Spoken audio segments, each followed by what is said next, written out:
Assalamualaikum warahmatullahi wabarakatuh. Waalaikumsalam. Saya selaku Yang di-Pertua PAS Kawasan Ulangan dan juga Ketua Lajnah Kebajikan PAS Negeri Selangor bersama dengan Ketua Lajnah Khidmat Malaysia Ulangan, Ketua Lajnah Kebajikan Muslimat PAS Kawasan Ulangan serta dengan Jawatankuasa Perkabungan Kampung Kedik. Hari ini kami hadir di lokasi rumah terbakar pada jam 10 pagi semalam akibat pada budak-budak main api. Akhirnya 2 buah rumah terhangus.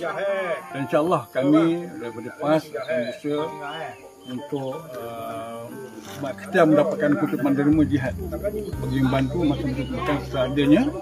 Dan mungkin selepas ini juga Khidmat Malaysia dan Ketua Muslimat Kebajikan akan melaksanakan apa jua usaha bagi membantu sebanyak bagi meringankan beban yang dialami oleh kedua mangsa.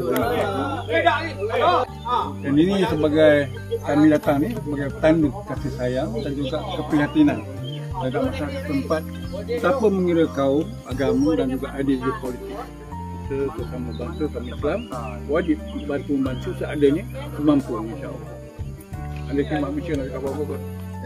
Alhamdulillah pagi ini kita dapat sama menyantunilah keluarga Cik Zakaria dan juga adik-adik yang kebakaran rumah semalam 10 pagi. Walaupun kita sedar kesedihan dan kehilangan di situ, insya-Allah kita yakin dapat ada rezeki lain yang Allah telah aturkan. Kerana insya-Allah kita tingkat para kawasan bersama dengan Khidmat Malaysia akan membantu sekadar kemampuan kita.